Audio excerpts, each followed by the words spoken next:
Welcome to the chaos sector. Many claimed they saw the girls get into the private driver's vehicle after leaving the grub truck. And we must confirm this appears to be the case. So despite our previous theories about the smart transit, this has been confirmed. We were so focused on the individuals in the footage, we literally overlooked the windows and the reflections. I thank the person who mentioned reflections, because it confirmed a few things.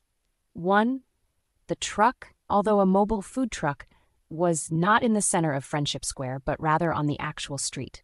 We assumed automatically it was in that gathering area in the middle. We thank you deeply, because it was flat out overlooked. So focused on the activity with the individuals, it simply was something we never noticed. The lights in the window reflections, well, were just lights, and our focus was always on the activity surrounding the individuals. Second, this changes a lot, obviously. Regarding the girls' departure, this confirms there was a private driver. But who would this be? The PCA identifies someone named Eric Grower as the private driver. Now let's look at this snippet from an article. Quote, both the search warrant for his parents' home and the search warrant for his apartment in Pullman include exhibits similar to the probable cause affidavit, explaining why police need the warrants and why they need certain pieces of evidence they could potentially find at the scene. The exhibit in the search warrant for his parents' home was written by Brett Payne, the police officer who wrote the probable cause affidavit. The details are almost identical, but included the name of the private driver that drove Kaylee and Maddie home from the grub truck that fateful night. He is identified as Eric Grower, although some say his name is actually Gower. But I am going with the official police document. He was cleared by Moscow police, and his name was originally redacted from the affidavit that went public in January.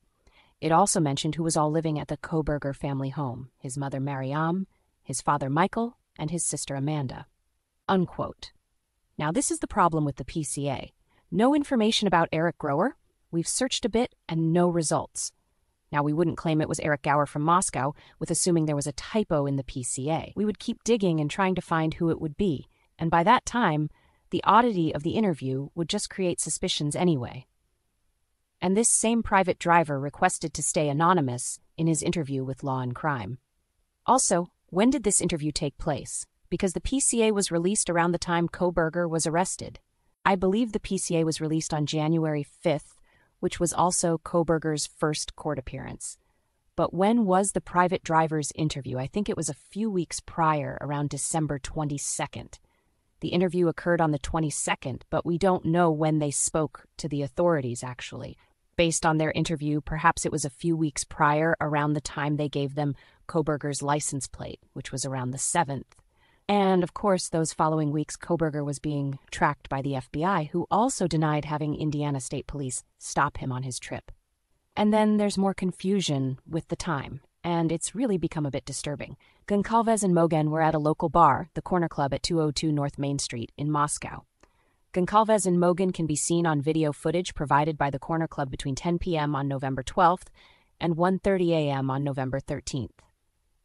At approximately 1:30 a.m., Goncalves and Mogen can be seen on video at a local food vendor called the Grub Truck at 318 South Main Street in downtown Moscow. The Grub Truck live streams video from their food truck on the streaming platform Twitch, which is available for public viewing on their website. This video was captured by law enforcement. A private driver, who remains anonymous, of course, here, reported that he provided a ride to Goncalves and Mogen at approximately 1:56 a.m. from downtown Moscow in front of the Grub Truck to the King Road residence. Unquote. Now is it me? Or does Payne state that the private driver provided a ride to the girls at approximately 1:56 a.m. from, that's right, from the Grub Truck? Because to me, that sounds like he is saying the private driver picked the girls up from the Grub Truck at 1:56 a.m. Is that some sort of generalization where he just gave the time of their arrival back home? But didn't they ask the private driver what time he picked the girls up? Of course, right? So why isn't this established here? This is not generalization. You're obtaining information, which you did. The time was between 1:40 a.m. and 1:45 a.m. So why isn't this in the PCA? Furthermore, we need to dig into the other PCA and see if it says 1:56 a.m. in that one as well. Because if it does, then why would they report the private driver dropped the girls off at 1:45 a.m., which caused Olivia to come out and scrutinize them for that time? Let's find out. Okay, this was performed by Officer Baker. Now, if we scroll down to that portion of the PCA, well, look at that. It has the same 1:56 a.m. time, and furthermore, it says private party instead of the name blanked out, which would be Eric Grower. Wait a minute, hold on. How did JLR get his hands on that sealed PCA, which revealed the name Eric Grower? The only way he could obtain that, from our basic knowledge, is to file a request to obtain those sealed documents. Remember, JLR also impersonates a member of the press, so we don't know what other profession he pretends to be. What the hell is going on here? Here are persons who can access sealed records from the court. The person whose records are sealed. Any attorney who has filed a notice of appearance on behalf of the person whose records are sealed. The victim in the case, if the victim has exercised victim's rights. The following entities may obtain sealed records if the purpose relates to their official duties or internal hiring practices. Law enforcement agency, prosecuting agency. On the request of a person who is charged with a criminal offense or that person's attorney of record, a prosecuting agency must provide the sealed case records of any person whom the prosecuting agency intends to call as a witness in that person's prosecution, and various other agencies or individuals related to the law. Now, there is another way to possibly obtain this sealed PCA, and let's dig into it a bit, because someone has been snooping around doing some very, very, very cunning work. We're going based on what's the law regarding accessing sealed court documents. So let's see. Most documents in federal courts, appellate, district, and bankruptcy, are filed electronically using a system called case management, or electronic case files, CM and ECF for short. The media and public may view most filings found in this system via the Public Access to Court Electronic Records Service, better known as PACER. Reporters who cover courts should consider establishing a PACER account and becoming familiar with the system.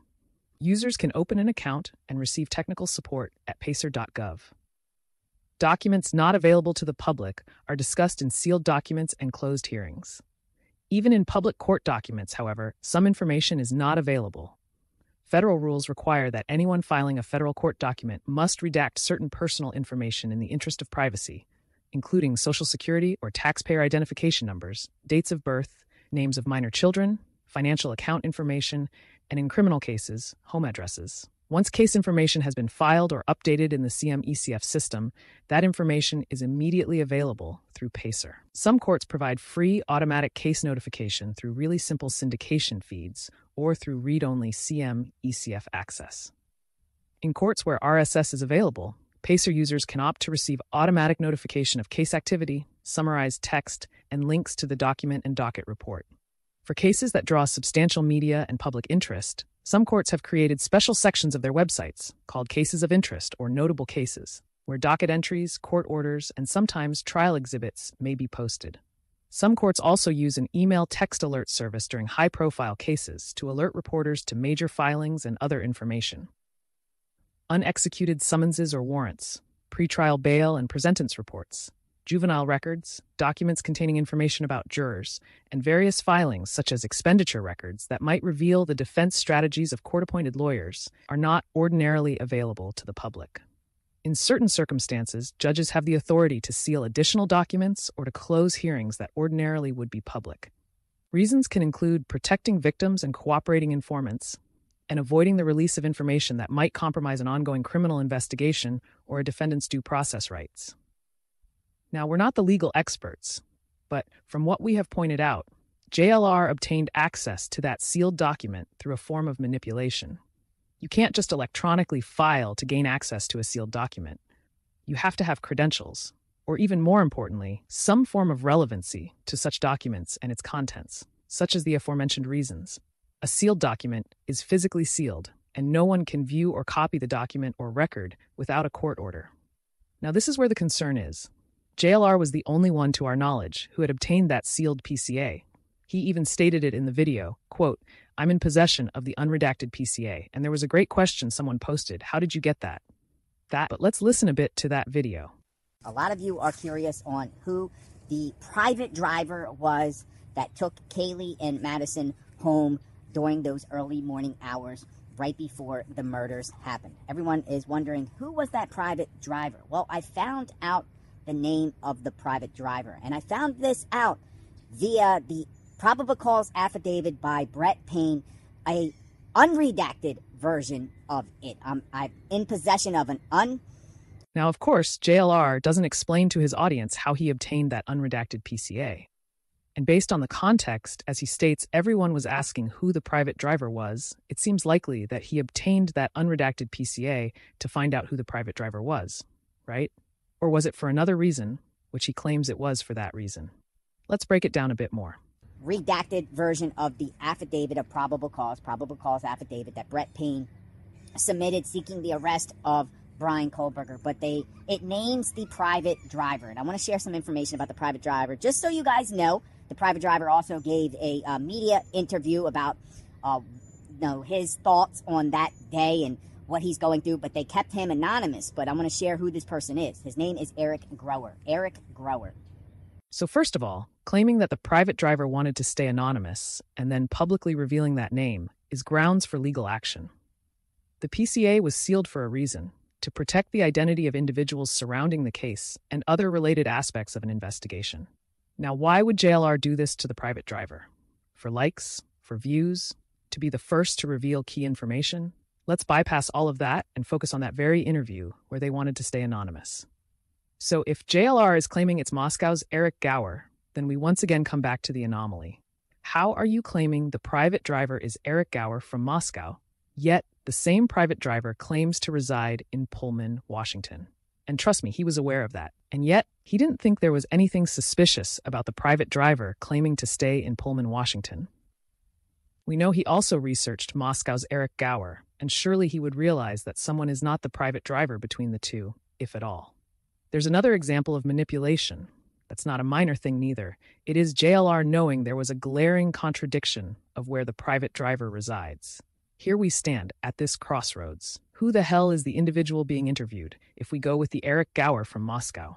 Eric Grower? Eric Gower? Neither one of them have been confirmed. The PCA does have a man named Eric Grower. We haven't found any information on this person. And we wouldn't know who the private driver was, or is assumed to be, if it weren't for JLR snooping into sealed documents. But I guess the guilty have to stay ahead of the curve, because he only exposed the deception. Thanks JLR for foolishly revealing the identity of the so-called private driver. Once again, Eric Grower's name was redacted in the unsealed PCA. Now here's where things get fishy. Now why would JLR claim it was Moscow's Eric Gower, when clearly the name listed in the PCA is Eric Grower? Oh, he searched for Eric Grower as the rideshare driver, and the results came back as Eric Gower? This does not seem likely, and I know many may find it hard to look at this in retrospect, because when you do search for Eric Grower in relation to this case, Moscow's Eric Gower is the first search result, and that's thanks to none other than JLR. But we present the scenario where you would search for someone named Eric Grower as a private driver or rideshare driver before the murders. That's the point. If this person existed, despite what JLR is claiming regarding Eric Gower, Eric Grower would also be somewhere out there. And since this would be the actual name given to Moscow PD and assumed to be the private driver, they would be dug out from somewhere on social media.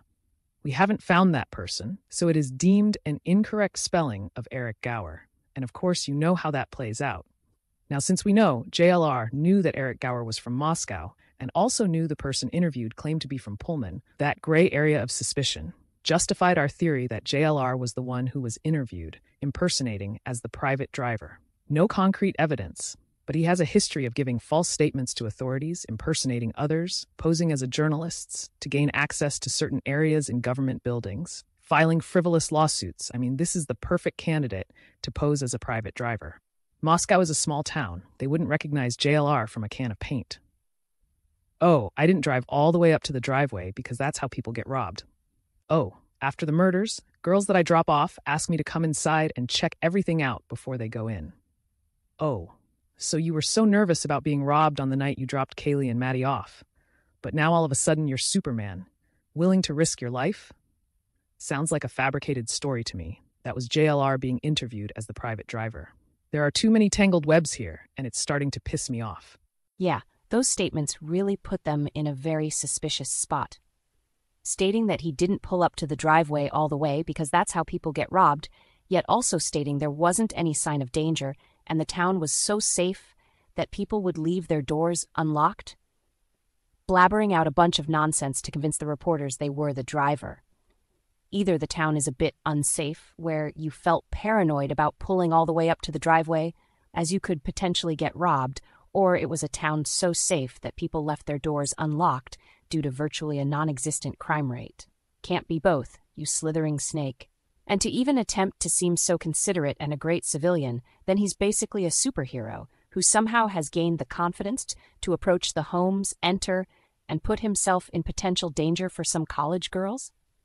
Got damn Arnold Schwarzenegger as the private driver now, hey? Are you fucking kidding me? It was all made up. This person was not the private driver, but they pretended to be, and that was the huge red flag. Their statements proved they were posing as the private driver, which led us to the theory that this could have been JLR.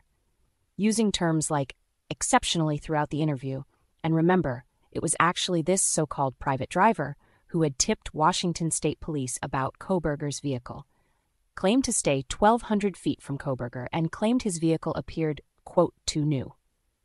Now, what does that mean? Out of town?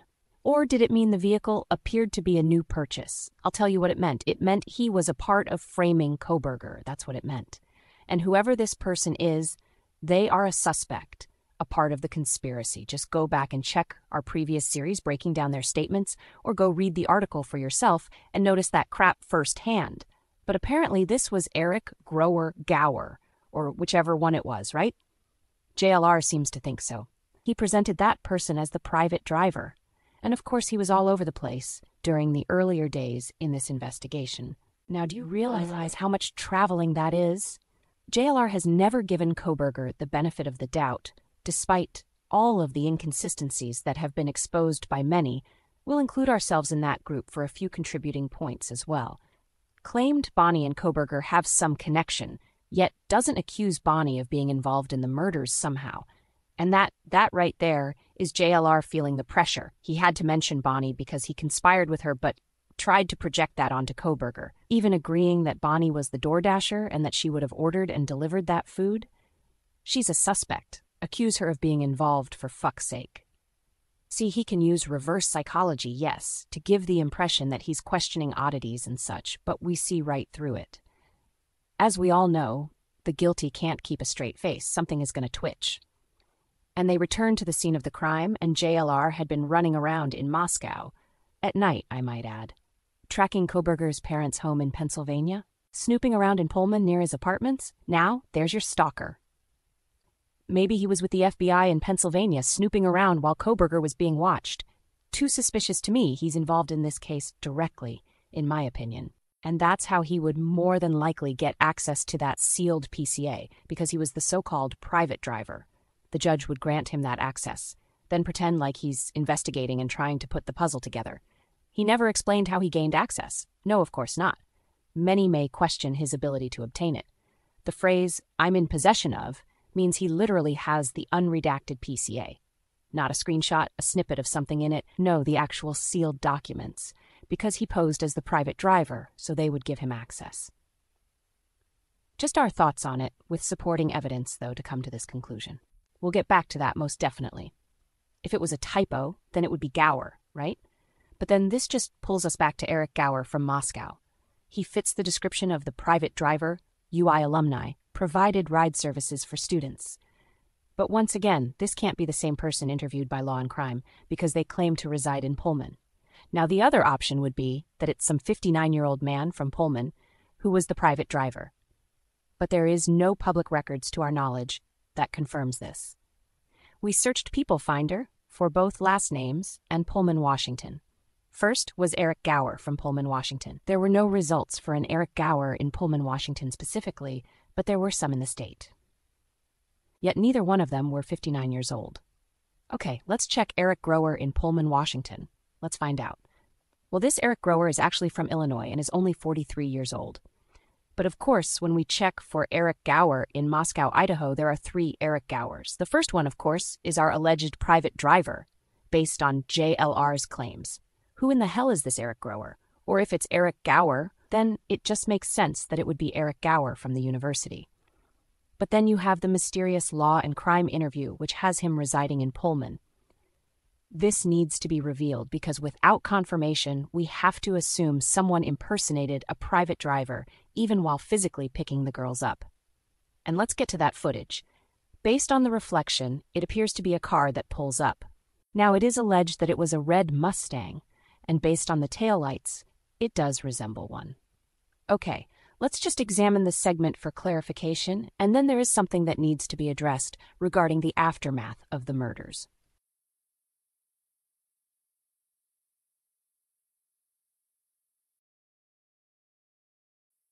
It sure looks like the trademark 3-slat light design of all Mustangs.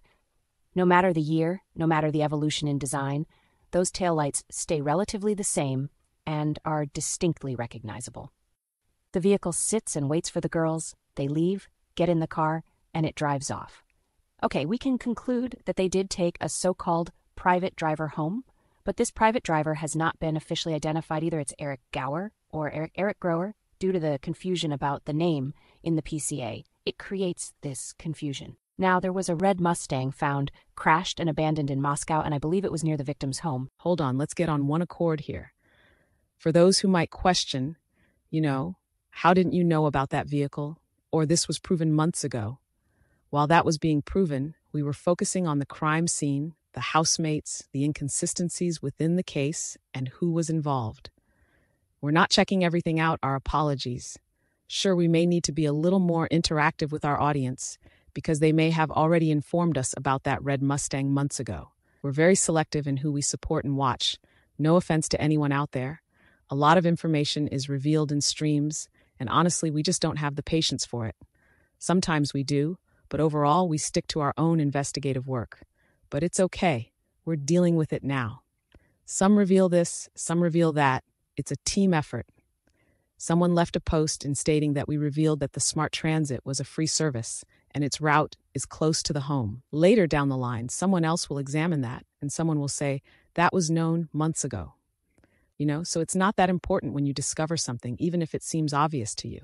Let me elaborate on that a bit. True crime investigators, commentators, truthers, they may be behind those who are in threads because they dig into a lot of the social media aspect of a case. So they will know things or just speculations earlier than those who are investigating the case.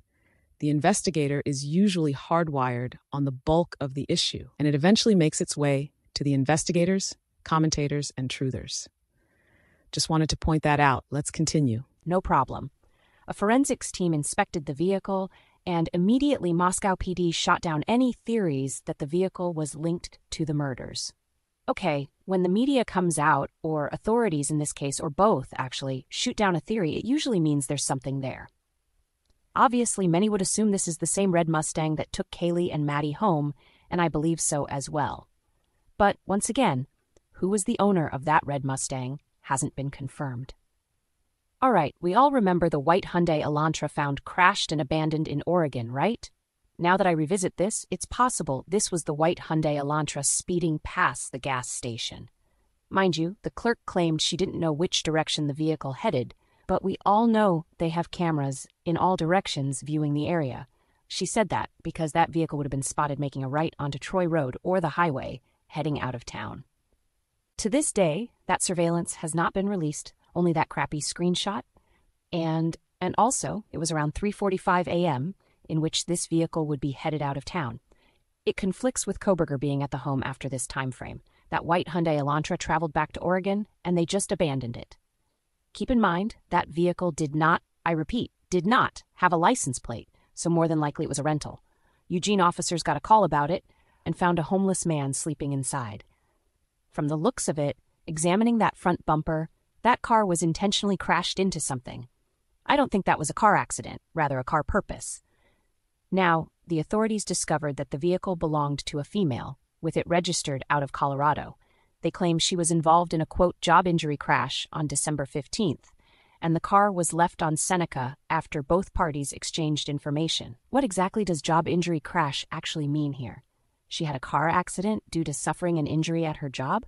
Or did her job involve driving, which caused the injury, which also led to the car accident? Like remote work or some shit, and she had a car accident. You see, this does not sound believable to me.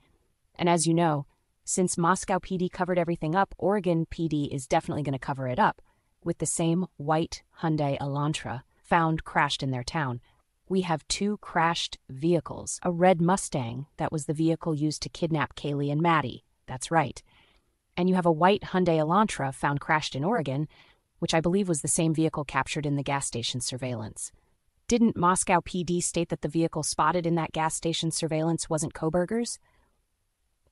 Well, that's going to muddy the waters because the vehicle was speeding down White Avenue around 3:45 a.m. during the time frame of the murders and was heading out of town. Moscow PD then comes out and says the white Hyundai Elantra found crashed in Oregon was not linked to the murders.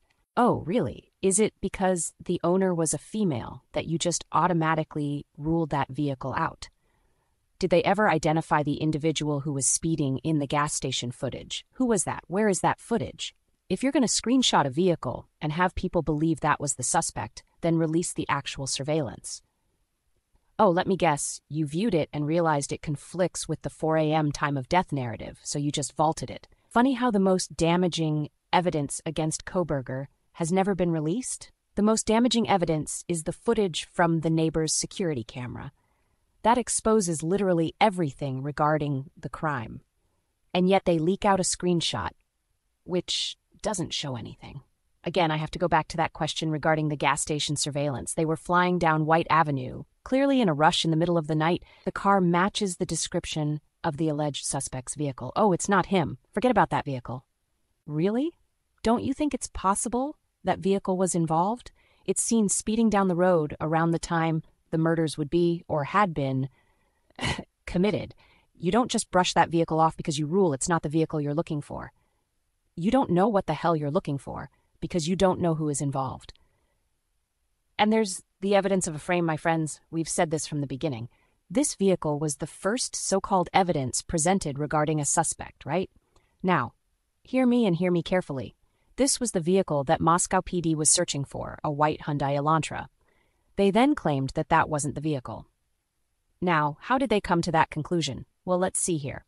Apparently, Moscow PD was given surveillance footage from Linda Lane on November 15th, 2 days after the murders. It wasn't until December 7th that they asked the public for help in tracking down the white Hyundai Elantra. But here's the problem. How did they know that was a white Hyundai Elantra? You can't tell what type of vehicle that is because the view is obstructed. Now, this is the vehicle they claim was the suspect. Remember, this is obtained on the 15th. Later, the surveillance from the gas station comes out.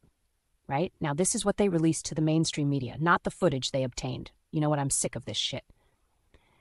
Simply put, they didn't release the Linda Lane footage because you can't tell if that's a Hyundai Elantra, yet use the gas station surveillance as a way to confirm that the fucking vehicle in the Linda Lane footage was a white Hyundai Elantra. And this is why we have always focused on Moscow PD and the mainstream media. They are the main components of the cover-up, even worse than everyone in town. We understand why they're scared to speak out. The owner so-called leaked out the footage, which they shouldn't have, because that's evidence for a fucking murder investigation. But it was to convince the public that that was Kohberger's vehicle. And that's the thing. Mind you, they had no other source of evidence visually that proved Kohberger was physically there, because the gas station footage would have been so-called leaked also if that was his vehicle. Hasn't worked out so well for the conspirators. Sorry for the little rant. Let's get back to the main issue. Well, I guess that is well. Claiming that the red Mustang was not linked to the murders. Yeah, just rule it all out. Hurry up and shift the focus somewhere else. Not gonna happen, my friends. All of this is based on that fucking so-called private driver who kidnapped those girls. And that's why Maddie's coat was found near that fire hydrant. They tried to escape. The detectives discovered that coat and know that it has DNA of other individuals on it. Why were detectives even that far away from the crime scene, unless there is evidence on Taylor? But let's peel back another question. How would they know there was evidence on Taylor to inspect that area? Because of the grub truck surveillance, they found out that there was a black coat found near the fire hydrant. Obviously, they knew Maddie had a black coat on that night, examined it, and it was a match, but concealed it. It was never reported as evidence. Because it has a trail, a far greater trail than some 3.5 octillion or whatever wacky number of traces of DNA on a knife sheath. Apparently, they discovered bleach in that vehicle as well. Red Mustang is the vehicle that picked the girls up soon after it's found crashed on the side of the road, and bleach is in the car. Tried to clean up some blood, that's what they did, and that may indicate there was physical violence in that car. They bleached the car because if it ever was linked to the murders, based on a fucking red Mustang being the so-called private driver, you're in big trouble. But guess what? The forensics team collected DNA from those girls in that car, covering it up, of course. They didn't find any traces of blood or any other DNA in Kohberger's vehicle, right? Nor bleach. Now, who the fuck is this private driver? Because it's definitely not Eric Gower, nor Grower. This is one of your culprits. We have been focusing on this private driver for a very long time because they hadn't been identified and their accounts were clearly suspicious. As a bonus, let's mention the other angle of this activity because I'm pretty sure there was a camera near Friendship Square on Main Street. Remember, the footage of Jack and the girls walking from the bar is from a camera on Main Street, closer to the corner club. I wonder why that footage was never released of the girls getting that ride back. Because it would have displayed a red Mustang with a black bumper, the same fucking Mustang that was found crashed with bleach in it. They're not going to release it, my friends. Too much evidence. The same way they clipped out Jack's warning to the girls, and yet sit right in front of your face and pretend that they're genuinely concerned. Oh my fucking, this is pissing me off. Are you okay? Want me to take over from here? I'm fine, I think. I think there is a crash and burn tactic here.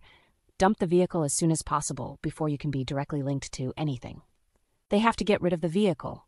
The white Hyundai Elantra, of course, which I believe was the same vehicle in the gas station footage, hauled ass out of town and ended up in Oregon, a state they felt would be the perfect place to just dump the vehicle on the side of the road. Let's just show that path, shall we? Because we're dealing with somewhat clever individuals, but not clever enough.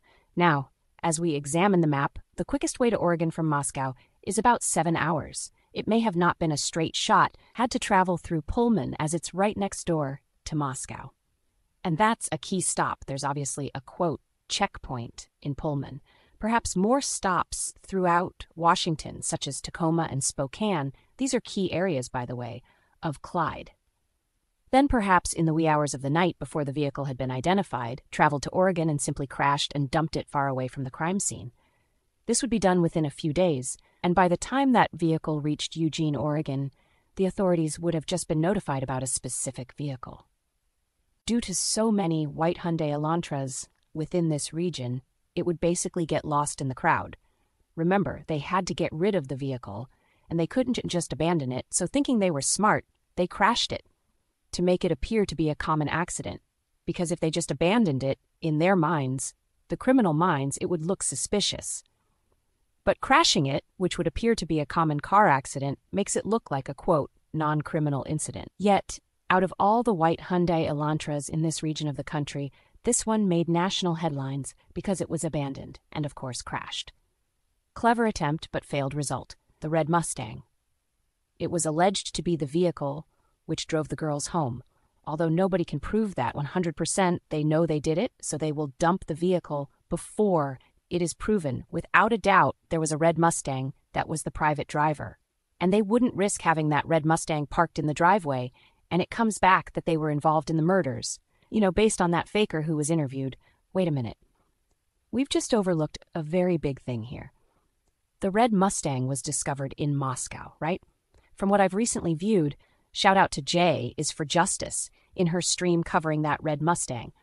There were a few girls talking about that red Mustang and even other vehicles. Now they are from Moscow, and those vehicles belong to someone from Moscow as well. Now let's just go back to that fucking Law and Crime interview.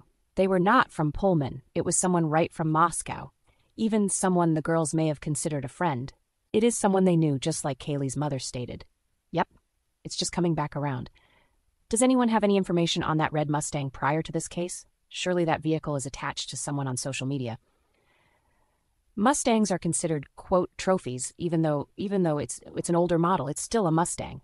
So when they first got it, they were excited. We don't have the time to dig into that. Hopefully someone has some information on it or can look into it. Okay, so that vehicle belonged to a suspect or suspects. The white Hyundai Elantra, I'm convinced, was the getaway car, and simultaneously, Kohberger would be framed for the murders because he also has a white Hyundai Elantra. Clyde's brother, who resides in Washington, I believe Tacoma, also had a white Hyundai Elantra. It may have been the same vehicle which he or Bonnie drove that night. And she would be the female that Oregon PD questioned. And because she couldn't give a legitimate answer, she just told them it was a, quote, job injury, crash. I can see her saying something slick off the top of her head to avoid being investigated any further. I guess we can tack one thing on the wall for certain, and it's the private driver was one of the conspirators. As for JLR, maybe his role was to protect this kidnapper by posing as the private driver and give the authorities some fake name to throw them off, which resulted in drawing everyone's attention to Eric Gower in Moscow. Once again, Eric Gower was not publicly known to the true crime community until JLR claimed he was the private driver. No one knew who it was, because the PCA was sealed when his identity was given. And some impersonator just gains access to that sealed PCA and presents the identity of the private driver, who he himself pretended to be. Talk about a narcissistic maniac. Yet they can't cover all of their slimy steps. We expose the suspicions and contradictions of the so-called private driver's accounts in their interview. And it led to this breakdown. See, when you're slithering around, plotting and scheming, there are those parallel to you who have the same ability to break down all of that plotting and scheming. Maybe this is why he's always moving around, pretending to be investigating on the go. Nope, you're running from your guilty actions, which will eventually catch up with you. He has the resume that aligns with it, and may even be linked to drug trafficking as well. Who the fuck knows? Well, let's keep digging, and maybe, I know we've said this won't happen, but maybe we can crack the case. This is the chaos sector.